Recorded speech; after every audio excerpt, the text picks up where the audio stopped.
சொன்ன ஒரு கருத்து வந்து மிகவும் ஒரு பேசு பொருளாச்சு. அதாவது நீங்கள் நடந்து வந்து கொண்டு இருக்கும்போது நீங்கள் அதிகமாக பேசினா அழைத்து கொண்டு சென்ற மாநாட்டில் விட்டு விடுவேன்ற மாதிரி ஒரு கருத்து சொல்லியிருந்தீங்க. அது எப்படி என்ன சொல்லுவீங்க? அதான் நீங்கள் எதில்? நடந்து வரும்போது ஒரே ஒரு குழந்தைங்களை பார்த்து நீங்கள் அதிகமாக சவுண்டு போட்டிங்கன்னா மாநாட்டில் கொண்டு சென்று உங்களை இறக்கி விடுவேன்னு சொல்லியிருந்தீங்க. அது வந்து தாவேக்கா மாறன்ற மாதிரி அது சமூக வலைதளங்கள்லாம் போயிட்டு இருக்கு. அதை குறித்து உங்கள் கருத்துனேன். இதில் எல்லாரும் தான் மாநாடு போடுறாங்க. அது அப்படி அதில் போய் என்ன கருத்து இருக்குது? ஏன்னா இன்னைக்கு 2வது மாநில மாநாடு விஜய் நடத்துகிறாரு தென் மாநிலத்தில். நேற்று எப்போவுமே எல்லா அரசியல் கட்சிக்கும் இல்லாத ஒரு இது, அதாவது நேற்றைக்கு வந்து மதுரை மாநகரம் முழுவதும் வைக்கப்பட்டுள்ள பேனர்கள் கொடி கம்பங்கள் அகற்றணும்னு சொல்லிட்டு ஒரே நாள் அகற்றணும்னு சொல்லிட்டு நீதிமன்றம் உத்தரவிட்டிருந்தோம் மதுரை கிளை நீதிமன்றம். இந்த இதை நீங்கள் எப்படி பார்க்குறீங்க? அவங்களுக்காவது வச்ச பிறகு அகற்ற சொல்கிறாங்க, எங்களையெல்லாம் வைக்க விடாமையே தடுக்கிறாங்க.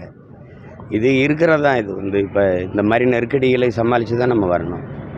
எங்களையெல்லாம் வந்து இரவாக சண்டை போடுவாங்க, கொடியோடு பறிச்சுக்கிட்டு சுவரொட்டியெல்லாம் பறித்து கொண்டு வச்சுக்கிட்டு காவல் நிலையத்தில் வச்சு எங்கள் பிள்ளைகளெல்லாம் கொடுமைப்படுத்தினதெல்லாம் இருக்குது. அதெல்லாம் தாண்டி தான் நாங்கள் இவ்வளோ தூரம் வந்திருக்கோம். அது ஒன்றும் பண்ண முடியாது.